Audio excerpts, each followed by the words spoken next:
مشکل یہ ہے کہ کچھ لوگ روزہ وغیرہ تو کوئی نہیں رکھتے مگر حلوہ ضرور پکاتے ہیں 15 شعبان کو، شب رات دھوم دھام سے مناتے ہیں۔ اب ہماری قوم کی اکثریت اس بات سے بالکل غافل ہے، بھولی ہوئی ہے یہ جو ابتدائے شعبان ہے اس کے روزے کتنے فضیلت والے ہیں، لیکن حلوہ پکانے کی جو رسم ہے وہ بہت لوگوں کو پتا ہے۔ اچھا، اب بعض لوگ یہ بھی کہتے ہیں کہ یہ مردوں کی عید ہے۔ جی، کسی نے سنا ہے یہ پہلے؟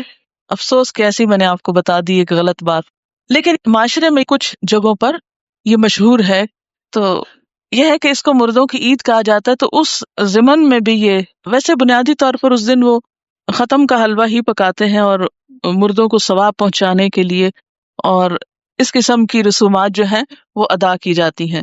اور اس کے لیے دلیل کیا دیتے ہیں؟ بعض کا خیال یہ ہے کہ نبی صلی اللہ علیہ وسلم کا دندان مبارک احد کی جنگ میں شہید ہوا تھا، تو اس وقت آپ سے روٹی نہیں کھائی جاتی تھی، آپ کو حلوہ پکا کر دیا گیا تھا، تو اس لیے ہم بھی حلوہ پکاتے ہیں، یعنی وہ اس سے ریلیٹ کرتے ہیں اس حلوے کو۔ آپ کو معلوم ہے جنگ احد کب ہوئی تھی؟ شاباش، شوال 2 ہجری میں ہوئی تھی۔ اب شعبان تو تھا ہی نہیں، یعنی جنگ احد 15 شعبان کو تو ہوئی نہیں، ٹھیک ہے نا؟ تو اب یہ کہنا کہ ہم اس لیے حلوہ کھا رہے ہیں ثواب سمجھ کے کہ وہ آپ صلی اللہ علیہ وسلم نے کھایا تھا اس دن، اور دوسری بات یہ ہے کہ عربوں کے ہاں یہ جس قسم کا آپ حلوہ پکاتے اور کھاتے ہیں اور جو رسم مناتے ہیں، اس طرح کا حلوہ یہ عرب ڈش نہیں ہے۔ بیسیکلی اس طرح کے حلوے کی ریسیپی فرق ہے، یعنی لفظ حلوہ جو ہے وہاں سویٹ کے لیے، مٹھائی کے لیے بھی استعمال ہوتا ہے اور سویٹس کے لیے بھی استعمال ہوتا ہے، اور گھر میں پکائے ہوئے حلوے کے لیے بھی ہو سکتا ہے، ٹھیک ہے؟ لیکن یہ جو ہم عام طور پر سوجی کا حلوہ پکاتے ہیں اور ایک خاص طرح سے رنگ وغیرہ بھی ڈال لیتے ہیں بعض اوقات اس میں، تو یہ ہمارے اپنے ذائقے ہیں اور اپنے کھانے پینے کے سلسلے، اور پوری اس کا تو آپ سوچیں بھی نہ۔ آپ کو معلوم ہے صحابہ کرام نے پہلی دفعہ میدے کی روٹی کب دیکھی تھی؟ نبی صلی اللہ علیہ وسلم کے زمانے میں کبھی میدے کی روٹی پکی ہی نہیں تھی، پکائی ہی نہیں گئی تھی، اور آپ خود کیا تناول فرماتے تھے؟ جو کی روٹی، ان چنے آٹے کی روٹی۔ آپ کس شوق میں پوریاں پکاتے ہیں پھر؟ یہ کون سی سنت ہے؟ نہیں، ویسے ٹھیک ہے اپنے رواج کے لیے آپ پکائیں، مگر ایسی چیزوں کو اوائڈ ہی کریں تو بہتر ہے۔ تو اس لیے یہ کہنا کہ اس دن حلوہ پوری پکانا اس کی کوئی دلیل ہے یا اس کے پیچھے کوئی سنت ہے یا ثواب ہے، تو نہیں، یہ پھر ایک طرح سے بدعت ہو جاتی ہے۔ اچھا، بعض لوگوں کا خیال یہ ہے کہ اگر کوئی شب رات سے پہلے فوت ہو جائے اور اس کے نام پر حلوہ پوری نہ پکائی جائے تو وہ شخص اس وقت تک مردوں میں ہی نہیں شامل ہوتا، پتہ نہیں کہاں رہتا ہے وہ پھر۔ آپ اس کے نام پہ پکا رہے ہیں، کتنا ظلم ڈھا رہے ہیں کہ اس کو مردہ ثابت کرنے لگے ہیں یا مردوں میں شامل کرنے لگے ہیں۔ اسے رہنے دیں کہیں جیتوں میں پھر۔ جی ہاں، قبروں کی لپائی ہوتی ہے باقاعدہ۔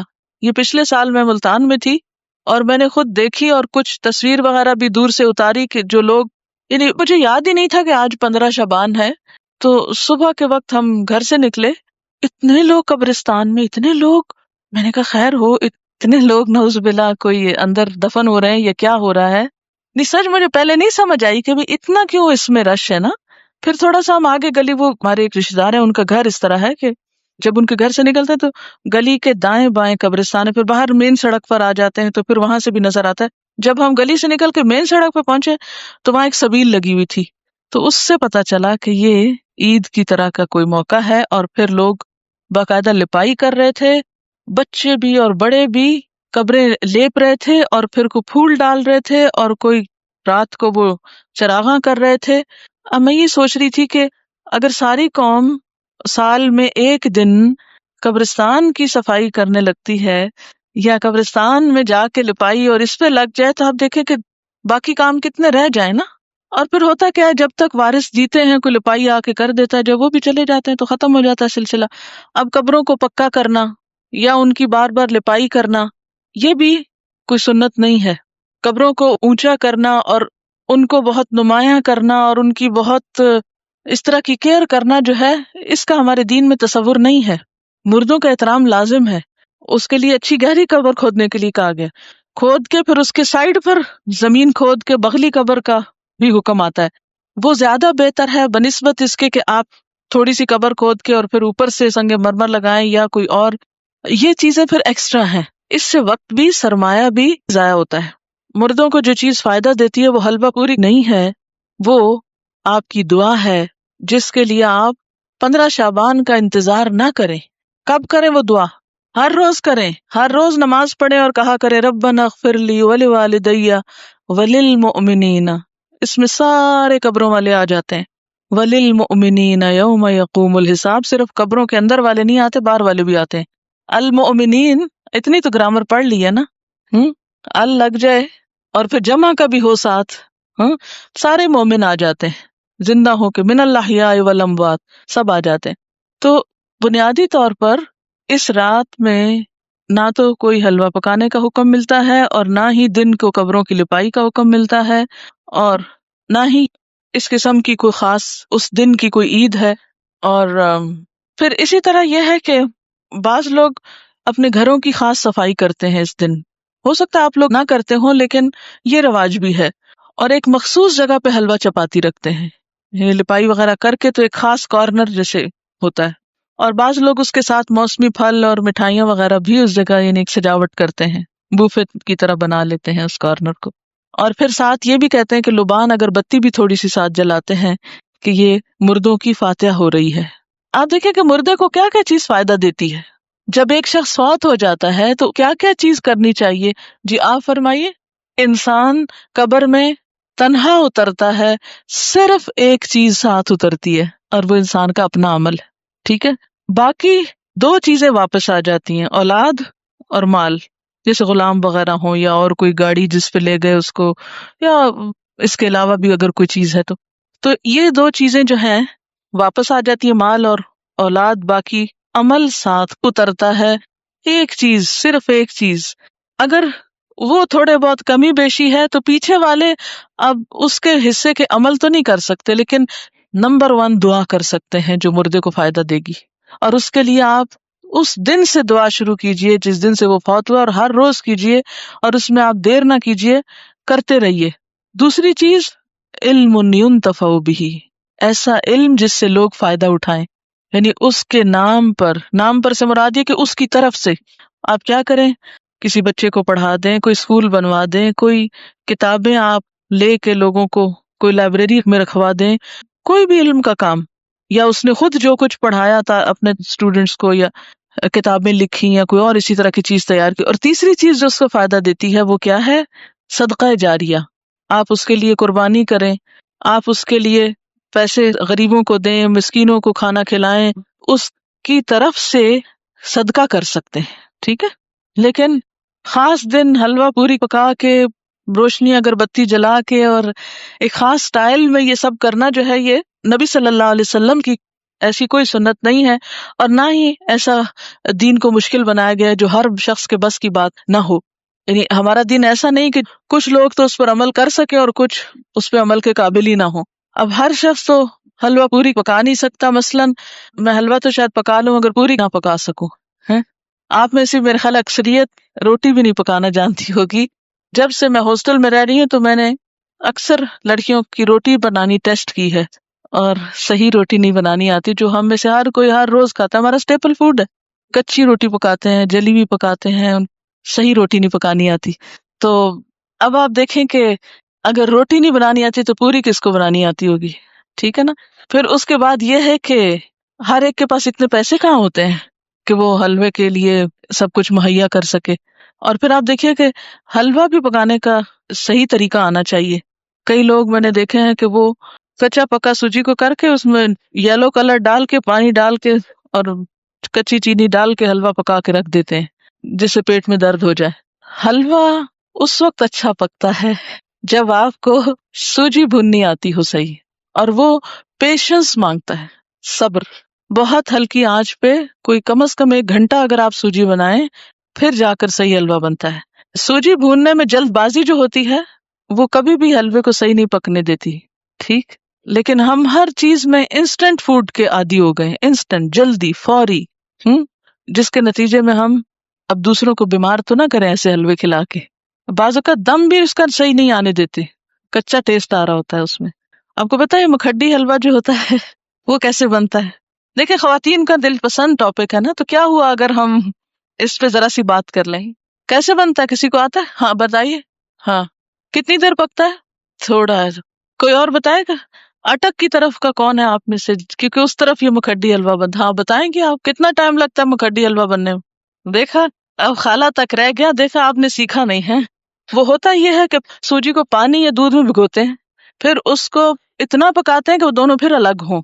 یعنی دودھ تو خیر الگ نہیں ہوتا، لیکن اس کا جو گھی ہے، گھی میں پکاتے ہیں نا، تو پھر وہ گھی اور وہ بالکل الگ الگ جب ہو جائے تو پھر اس کو چھوڑتے ہیں. اور تقریباً 6 گھنٹے تو اس میں لگ ہی جاتے ہیں اگر آپ صحیح پکانا چاہتے ہیں. ویسے تو 2 منٹ میں بھی آپ گھول کے گرم کر کے رکھتے ہیں.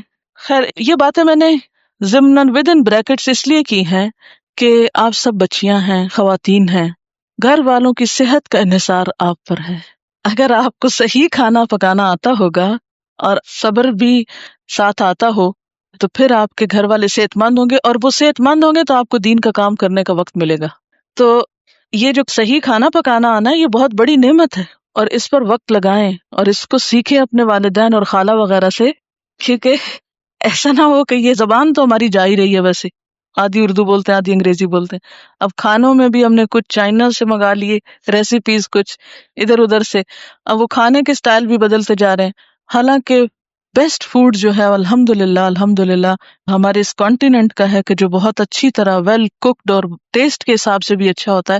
لیکن افسوس یہ کہ اب ہم آؤٹ ڈور ایٹنگ کے اتنے عادی ہو گئے ہیں کہ ہمیں گھر میں پکانا اچھا ہی نہیں لگتا نا. اور اکثر لڑکیوں کو یہ کہتے سنا گیا آئی ہیٹ کوکنگ. دین والی کوئی لڑکی یہ زبان سے بات نہ نکالے، ٹھیک ہے؟ کیوں نہ نکالے؟ وجہ آپ کو پتا ہے کہ کھانا کھلانا کون سے کاموں میں سے؟ جی ہاں، تو یہ صرف غریب کو کھانا کھلانا نہیں، اپنے گھر کے غریبوں کو کھلانا جو ہے وہ بھی ایک بہت بڑی نیکی کا کام ہے. تو ہیٹ کوکنگ کہنے کی بجائے، لیکن اعتدال اس میں بھی، یہ نہیں کہ پھر آپ کچن سے نہ نکلیں. اور اس میں کہ سادہ غذا ہو لیکن ویل کوکڈ، نیوٹریشس، جس سے آپ کی صحت، آپ کے بچوں کی صحت درست رہے. اگر وہ درست رہے گی انشاءاللہ آپ کے پاس وقت زیادہ ہوگا، پھر آپ دین کا کام زیادہ اچھی طرح کر سکیں گے. ٹھیک ہے نا؟ یہ بات میں اپنے تجربے سے آپ کو بتا رہی ہوں. جی آپ کچھ کہنا چاہ رہی؟ جی دعا کر سکتے ہیں. اللہ تعالیٰ کے لیے کیا مشکل ہے؟ وہاں تو ہے نا اس کے پاس، وہ جدھر چاہے ڈال دے. یمحو اللہ ما یشاء ویثبت. کیا مطلب اس آیت کا؟ یمحو اللہ ما یشاء ویثبت، مٹا دیتا ہے جس چیز کو چاہتا ہے اور باقی رکھتا ہے جس کو چاہتا ہے. اس میں جو چاہے وہ تبدیلی کر سکتا ہے. وَعِندَهُ أُمُّ الْكِتَابِ، اور اس کے پاس ہے اصل کتاب. سب کی تقدیریں اس کے ہاتھ میں ہے. جس کو جو چاہے عطا کر دے، اور جس کے حصے سے جو چاہے کراس کر دے کہ نہیں یہ اس کو نہیں دینا. اچھا جناب، پھر اس کے بعد یہ ہے کہ بعض لوگوں نے یہ بھی بات مشہور کر رکھی ہے کہ میت کی روح 40 دن گھر آتی رہتی ہے، اور مومنین کی روح جمعہ کی رات کو، شب برات کو اور عیدین کو اپنے گھروں پہ آتی ہے. یہ بات مشہور ہے کہ اس دن روحیں آتی ہیں. ایک تو جمعرات کے دن آتی ہیں، اور ایک جو ہے عیدوں کو آتی ہیں اور شبرات کو آتی ہیں. حالانکہ اس کے پیچھے کوئی دلیل نہیں ہے، یہ ہمارا اپنا خیال ہے. دیکھیں وہ کس لیے آئیں گے، کیا کرنے آئیں گے؟ ان کا دنیا سے کوئی رشتہ، کوئی تعلق، ان کو تو کوئی انٹرسٹ ہی نہیں رہتا یہاں سے. جو نیک لوگ ہوتے ہیں وہ کہتے ہیں شکر ہے ہماری جان چھوٹی اس مصیبتوں کے گھر سے، اس قید خانے سے. اور جو برے لوگ ہوتے ہیں وہ جتنا بھی چاہیں کہ آ کے واپس کوئی اچھا عمل کر سکے تو آ نہیں سکتے. سورۃ المؤمنون میں آپ نے ایک آیت پڑھی ہوگی، وَمِن وَرَائِهِمْ بَرْزَخٌ إِلَىٰ يَوْمِ يُبْعَثُونَ. جو روح ایک دفعہ آگے چلی گئی ان کے پیچھے برزخ حائل ہو گیا، پردہ حائل ہو گیا. کب تک؟ إِلَىٰ يَوْمِ يُبْعَثُونَ، اس دن تک جب کہ یہ بالکل ایسے جیسے بچہ پیدا ہونے کے بعد واپس نہیں ماں کے پیٹ میں جا سکتا، ایسے ہی دنیا سے جانے کے بعد انسان دنیا میں نہیں آ سکتا. اتنا ہی محال ہے. جیسے بچے کی پیدائش میں ماں کو ایک تکلیف اٹھانی پڑتی ہے نا، تو مرتے وقت جب انسان کی روح نکلتی ہے تو خود اس کو یہی کرب سے گزرنا پڑتا ہے. تو روح بھی آپ دیکھیں کہ بہت سے وہ لوگوں کے مرتے وقت کے حالات سنے ہوں گے، پڑھے ہوں گے. ایک ڈاکٹر مودی شاید اس نے 120 لوگوں کے موت کے واقعات لکھے ہوئے ہیں. تو وہ تجربہ یہ بتاتے ہیں کہ جیسے ایک گیٹ کھلتا ہے اور اس میں ہم جا رہے ہیں، ٹریول کر رہے ہیں، آگے کو جا رہے ہیں. تو بات یہ ہے کہ جو آگے چلا جاتا ہے وہ من ورائہم برزخ، پیچھے آڑ آ جاتی ہے، دروازہ بند کر دیا جاتا ہے. اب دنیا میں نہیں کوئی آتا، اور انہوں نے کرنے بھی کیا آنا ہے، اور کہیں سے ثابت بھی نہیں ہے قرآن سے کہ روحیں ہمارے گھروں میں واپس آ کے رہتی ہیں. ٹھیک ہے نا؟ اور آپ ذرا سوچے تھوڑی دیر کے لیے کہ اگر آپ کو مرنے کے بعد آپ کے گھر میں بار بار آنے کی اجازت دی جائے تو آپ کا حال کیا ہوگا، بتائیے ذرا. آپ دیکھیں گے آپ کا سامان کسی کے پاس چلا گیا، آپ کی چیزیں کسی نے توڑ دی ہیں، آپ کی چیزیں کسی نے پھینک دی ہیں، خراب کر دی ہیں، تو آپ دیکھ دیکھ کے کیا کریں گے؟ ذرا سوچیں، اپنے آپ کے لیے سوچیں کہ آپ مرنے کے بعد پھر آئے دنیا میں، اور عید کو بھی آتے ہیں، اور شبرات پہ بھی آتے ہیں، اور جمعرات کو بھی آتے ہیں، اور 40ویں پہ بھی آتے ہیں، تو پھر آ کے آپ کیا کرتے ہیں؟ کیا کریں گے آ کے؟ کتنی حسرتیں ہوں گی نا. تو کیا آپ سمجھتے ہیں کہ اللہ تعالیٰ بندوں کو اس طرح حسرتوں میں مبتلا کرتا ہے کہ واپس بھیج کے، یعنی سارے تو عید کے کپڑے پہن کے کھڑے ہوں اور ہم دور کھڑے دیکھتے رہے ہیں کہ یہ عید منا رہے ہیں اور ان کو ہم بھول گئے، ہمیں یاد ہی نہیں کرتے اب یہ. اور پھر ہمارا دل چاہے گا کہ ہم کسی کو گلے ملیں، یہ جو آپس میں ہم بھی ملیں تو مل نہیں سکیں گے. اور پھر کسی کو دیکھ کے دل چاہے گا کہ اس سے بات کریں، بات ہی نہیں کر سکیں گے. تو یہ بات عقل کو بھی نہیں لگتی کہ کوئی مرنے کے بعد پھر دنیا میں آئے، اور پھر آئے بھی خاص اوکیزنز پہ جب لوگ خوشیاں منا رہے ہوں، اور آپ مر کے آ کے ان کے سر پہ دیکھ رہے ہوں حسرت سے. کس قدر افسوسناک بات ہے. تو اور پھر یہ تو چلو ویسے ہم سوچ رہے ہیں نا کہ اگر ہو، اف اٹ از پاسبل، تو how does it look like. لیکن قرآن میں بھی کہیں نہیں لکھا ہوا اور حدیث میں بھی کہیں اس طرح نہیں پتا چلتا. ہاں یہ ہے کہ مردہ جب قبر میں ہوتا ہے نا تو اس کے حساب کے لیے اس کو واپس روح لوٹائی جاتی ہے، اس کو اٹھا کے بٹھایا جاتا ہے. اور وہ جو ایک کنیکشن ہے نا مردے کا قبر میں اور برزخ میں، وہ ایک خاص کنیکشن ہے. جیسے ہمارے پاس ایک ٹیلی فون ہے اور ایک کسی اور جگہ پر ہے، تو وہ ایک خاص وائر کے ذریعے کنیکشن ہے.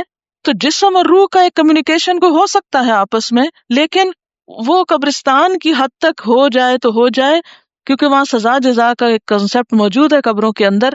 لیکن عام گھروں میں اور گھروں کے اندر آ کر، اور پھر یہ کہ کچھ روحیں بھٹکتی ہیں اور کچھ روحیں دوسروں کے اوپر مسلط ہو جاتی ہیں، اور یہ سب جنات ہوتے ہیں جن کو انسانی روحیں سمجھ کر وہ کیا جاتا ہے. اور بعض اوقات شیاطین دھوکہ دیتے ہیں انسانوں کو، کیونکہ بعض لوگ کہتے ہیں نا مجھے بالکل ابھی خوشبو آئی تھی اور مجھے ایسے لگا جیسے مجھے کسی نے آواز دی ہے، اور مجھے بالکل وہ تو میرے بھائی جیسا ہی تھا، کوئی مجھے ہیولا نظر آیا گھر میں، اور یہاں خانہ کعبہ میں نظر آیا فلاں، وہ تو فوت ہو چکا. یہ سب اگر آپ نے سائیکالوجی پڑھی ہوئی ہو تو اس میں آپ نے پڑھا ہوگا، التباس کے بارے میں پڑھا ہوگا، ہیلوسینیشن وغیرہ کے بارے میں.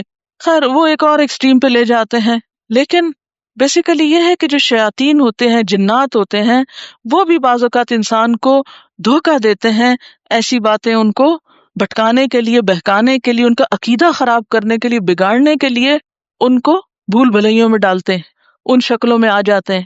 ٹھیک ہے نا؟ تو جو چیز قرآن سنت سے ثابت نہیں، بس اس پہ خاموشی اختیار کی جائے، نہ کہ اس کے آگے ایک نیا دین گھڑ لیا جائے اور پھر کھانے پکا لیے جائیں. اب دیکھیں مردہ خود تو وہ حلوہ کھا نہیں سکتا اور ہم اس کو خوش کرنے کے لیے حلوہ بنا رہے ہیں. اب مثلاً آپ کسی کے گھر میں جائیں اور وہ کہیں ہم نے آپ کو خوش کرنے کے لیے یہ سب کچھ پکایا ہے اور کھانے نہ دیں آپ کو، یا آپ کھا نہ سکیں اس کو، آپ کتنے خوش ہو کے لوٹیں گے؟ اچھا بعض لوگ ایک مغالطہ دیتے ہیں، وہ کہتے ہیں یہ جو آتا ہے نا تنزل الملائکۃ والروح فیہا باذن ربہم من کل امر سلام، کہ لیلۃ القدر میں روح اترتا ہے. تو اب آپ بتائیں کہ اس روح سے مراد کون سا ہے؟ اگر اس روح سے مراد مرے ہوئے لوگوں کی روح ہے تو پھر ان آیتوں کے بارے میں کیا کہیں گے؟ نزل بہ الروح الامین، روح سے مراد کیا ہے قرآن پاک میں؟ جبرائیل علیہ السلام کے لیے یہ لفظ استعمال ہوا ہے، اذ ایدتک بروح القدس قل نزلہ روح القدس نزل بہ الروح الامین تعرج الملائکۃ والروح یوم یقوم الروح والملائکۃ صفا. اور پھر تنزل الملائکۃ والروح سورۃ القدر میں. تو یہ جو روح اترتی ہے اس سے مراد مردوں کی روحیں نہیں ہیں، یہ خاص روح مراد ہے، اور اس سے مراد جبریل امین ہے. ٹھیک ہے، اسی لیے خود قرآن پاک پڑھنا کتنا ضروری ہے، ورنہ اس طرح کی باتوں سے لوگ عموماً کیا ہوتا ہے. اچھا پھر جناب بات یہ ہے کہ نبی صلی اللہ علیہ وسلم کی 22 سالہ زندگی میں یہ دن آتا رہا ہے، 15 شعبان جس کو ہم شبرات کہتے ہیں. ہاں لیکن کبھی بھی آپ نے یہ کام نہیں کیے، نہ کوئی آتش بازی کی ہے اور نہ ہی کوئی حلوے پکائے ہیں، نہ ہی کوئی اس قسم کے اور کوئی تصورات ہمیں دیے ہیں، نہ اپنے عمل سے اور نہ ہی اپنے قول مبارک سے. اور یہ جو اس رات کو چراغوں کی روشنی ہے یہ بھی اسراف میں شامل ہوتی ہے. لوگ گھروں پر موم بتیاں لگاتے ہیں نا، کبھی دیکھیے موم بتیاں، اور پھر اس کو بھی آہستہ آہستہ عید کا نام دے دیا ہے. اب دیکھیں کہ عیدیں بڑھانے پر بہت ہمارا زور ہو گیا. مثلاً عید میلاد النبی ایک بنا لی ہے، ایک شبرات کو مردوں کی عید کہہ کے عید بنا لیا ہے. 2 عیدیں پہلے تھیں جو آپ صلی اللہ علیہ وسلم نے بنائی، وہ تو اصل عید ہے. تو کیا یہ زیادتی کی بات نہیں ہے کہ دین میں اضافے کرتے چلے جا رہے ہیں؟ یعنی آپ نے تو اس کو عید نہیں کہا، نہ سیلیبریٹ کیا، اور ہم اس کو عید کے طور پہ سیلیبریٹ کر رہے ہیں. اصل میں ہندوؤں کے ہاں ایک دن ہوتا ہے دیوالی کا، اس میں اس قسم کے کام ہوتے ہیں. مخصوص گھر لیپا پوتی کرتے ہیں، مخصوص کارنر پہ کھانے حلوے پکا کے رکھتے ہیں، چراغاں کرتے ہیں. ہاں؟ اب ہمیں اسلام میں آ کر کچھ اس قسم کے فنکشنز کرنے تھے اور کچھ ایسے ہمیں آلٹرنیٹ تلاش کرنے تھے، تو وہ ہم نے اس شکل میں کر لی. کیونکہ ہم لوگ بیسیکلی تو سب یہاں جو ہمارے آبا و اجداد ہیں وہ ہندوؤں سے مسلمان ہوئے نا، یا سکھوں سے مسلمان ہوئے. کیونکہ اس علاقے کے لوگ جو ہیں وہ بنیادی طور پر یہاں کا جو ہندوازم ہے یہ قدیم ترین مذہب ہے اس علاقے کا. تو ان کی اولادیں ہونے کے ناطے سے پھر بہت سے لوگ جب اکثریت میں مسلمان ہونے لگتے ہیں تو عموماً کیا ہوتا ہے، وہ کلمہ تو پڑھ لیتے ہیں لیکن طریقے وہی ہوتے ہیں، اور بعض اوقات نئے دین میں آ کر بھی پرانے دین کی چیزوں کو کہیں نہ کہیں فٹ کر دیتے ہیں. جیسے نئے گھر میں آپ جاتے ہیں تو پچھلے گھر کی چیزیں کہیں نہ کہیں لٹکا دیتے ہیں، کوئی ادھر کوئی ادھر. ہاں، تو یہی کچھ ہمارے ساتھ بھی ہوا ہے. اور پھر یہ ہے کہ آتش بازی جو ہے اس میں جان کا نقصان بھی ہے، مال کا نقصان بھی ہے، ویسے بھی خطرہ ہے کہ کسی کو آگ لگ نہ جائے، یا خاص طور پر جو فائر ورکس کرتے ہیں. یہ تھی چند باتیں جو اس حوالے سے آپ سے کرنا تھی. اس کے ساتھ ہی جو کچھ کوشچنز ہیں میں ان کے جواب دے دیتی ہوں. ایک اور غلط فہمی بھی اس دن کے بارے میں ہے جس کا ذکر کرنا ضروری ہے. بہت سے لوگ یہ سمجھتے ہیں کہ اس رات کو تقدیر کے فیصلے ہوتے ہیں، 15ویں شعبان کو، ٹھیک ہے، کہ تقدیر لکھی جاتی ہے، اور اس کو کر دیتے ہیں مکس کس کے ساتھ؟ للیلۃ القدر کے ساتھ. للیلۃ القدر جو ہے وہ رمضان کی رات ہے. قدر کا کیا معنی ہے؟ نمبر 1 تقدیر، نمبر 2 اندازہ، نمبر 3 تنگ ہونا. اس رات اتنے فرشتے اترتے ہیں کہ زمین تنگ ہو جاتی ہے ان کے لیے. نمبر 2 یہ کہ وہ بڑی قدر و قیمت والی رات ہے کہ قرآن نازل ہوا تھا، انا انزلناہ فی لیلۃ القدر. اچھا، تیسری بات یہ ہے کہ اس لیلۃ القدر میں تقدیر جو ہے بندوں کی وہ فرشتوں کے حوالے کی جاتی ہے. تنزل الملائکۃ والروح فیہا باذن ربہم من کل امر. تو سارے امور جو ہے زمین پہ جن کی ایگزیکیوشن ہونی ہے وہ فرشتوں کے سپرد، یعنی سال کا بجٹ دیا جاتا ہے. یہ سارے کام رمضان کے آخری عشرے کی کسی ایک طاق رات کو ہوتے ہیں جس کو لیلۃ القدر کہا جاتا ہے. یہ 15 شعبان کو نہیں ہوتے. ٹھیک ہے، بات یہ ہے کہ قرآن پاک میں آتا ہے وَمَا نَهَاكُمْ عَنْهُ فَانْتَهُوا، جس چیز سے نبی صلی اللہ علیہ وسلم روکے اس سے رک جاؤ. ٹھیک ہے، تو آپ جب روکتے ہیں ایک بات سے کہ 15 کے بعد نہیں روزے رکھو، تو پھر ہم یہ نہیں کہیں گے چونکہ آپ نے رکھے تو ہم آپ کی سنت فالو کر رہے ہیں. ٹھیک ہے، اچھا یہ لکھے ہوئے سوالوں کے جواب دے دیں. شعبان کے پہلے 15 دنوں میں پورے 15 دن کے روزے رکھ سکتے ہیں اگر آپ چھٹی نہ کر لیں روزہ رکھ کے، ہاں، یا دیر سے نہ آنا شروع کر دیں. کیونکہ ہوتا یہ ہے کہ آپ پھر ایڈوانٹیج لے جاتے ہیں کہ ہم روزے سے ہیں اس لیے ہم نے ہوم ورک نہیں کیا یا ٹیسٹ نہیں دے رہے. اگر کوئی یہ پوچھے کہ ہم کیا کریں اس دن 15 شعبان کو، نہیں لوگوں کو عادت ہو گئی ہے ختم وغیرہ کرنے کی، تو اس لحاظ سے وہ پوچھیں کہ پھر اس دن کیا کریں، تو ان کو کیا جواب دیں؟ کیا جو پکا کر گھر حلوہ چاول وغیرہ بھیجے تو اس کو کھا لیں؟ اب دیکھیں بدعت کا کھانا ہے، ٹیکس کی قسم کا ہے. پہلی بات تو یہ ہے کہ انہیں کہیں وہی کریں جو روز کرتے ہیں، نمازوں کی پابندی کریں، صدقہ خیرات جیسے روٹین میں کرتے ہیں. کیونکہ جو دن اللہ کے رسول صلی اللہ علیہ وسلم نے مخصوص نہیں کیا کسی خاص عبادت کے لیے، اس کو اپنی طرف سے بتا کے اچھا آپ یہ کر لیں یہ کر لیں یہ کر لیں، تو یہ بھی درست نہیں ہوگا. آپ کیا بتائیں جو روز کرتے ہیں وہی اس دن کریں، کیونکہ نبی صلی اللہ علیہ وسلم سے کوئی خاص عمل ثابت نہیں ہے. اگر والدین اور شوہر روزے اس ماہ میں منع کرے تو کیا ان کی بات مان لی جائے؟ نفلی روزے میں شوہر کی اجازت ضروری ہے، تو یہ نفلی روزے ہیں، ٹھیک ہے نا. اللہ یہ کہ آپ کو فرض پورا کرنا ہے، پچھلا قضا کرنا ہے، وہ تو پھر آپ نہیں کسی کی بھی مانیں گے. لیکن نفلی روزے میں بیوی کے لیے شوہر کی اجازت ضروری ہے لیکن والدین کی ضروری نہیں ہوتی. واٹس یور گرینڈ سنز نیم؟ چلے میں آیت ایک پڑھتی ہوں، آپ بتائیے. لم نجعل لہ من قبل سمیہ. جی، یہ نام اللہ تعالیٰ نے خود رکھا تھا نا حضرت یحییٰ کا. چلیے، اگر کسی عورت کے پچھلے رمضان کے فرض روزوں کی قضا باقی ہو، وہ روزے رکھنے کی طاقت رکھتی ہو، تو 15 کے بعد رکھ سکتی ہے یا قطعی ممنوع؟ دیکھیں قطعی ہے یا نہیں، جب پسندیدہ یہی ہے کہ نہیں رکھے، الا یہ کہ قضا رہتے ہیں تو کچھ قضا پھر شوال میں جا رکھے. ٹھیک، یہ 15 شعبان کی رات کو عبادت کا جو کانسیپٹ ہے، دیکھیے کہ نبی صلی اللہ علیہ وسلم کی سنت سے کوئی صحیح حدیث میں ثابت نہیں، بعض ضعیف روایات اس سلسلے کی موجود ہیں جس میں کچھ عبادت وغیرہ کا ذکر ہے، اور وہ لوگ کیا سمجھتے ہیں کہ یہ وہی لیلۃ القدر ہے، حالانکہ لیلۃ القدر تو رمضان کو ہے، کیونکہ قرآن رمضان میں اترا ہے اور قرآن لیلۃ القدر میں اترا ہے، تو لیلۃ القدر رمضان کے علاوہ تو نہیں ہو سکتی. ٹھیک ہے، تو ضعیف احادیث موجود ہیں، کسی صحیح حدیث سے ایسی بات نہیں ثابت. قبر اڑوا سکتے ہیں، بالکل کچا کرا سکتے ہیں، کیوں نہیں کرا سکتے؟ آپ کو معلوم ہے کہ یہ چیز سنت سے ثابت ہے، لیکن سب کے مشورے سے سنت سے ثابت ہے. آپ صلی اللہ علیہ وسلم نے حضرت علی رضی اللہ تعالیٰ عنہ کو اس کام کے لیے بھیجا تھا. اوکے، سبحانک اللہم و بحمدک نشہد ان لا الہ الا انت نستغفرک و نتوب الیک.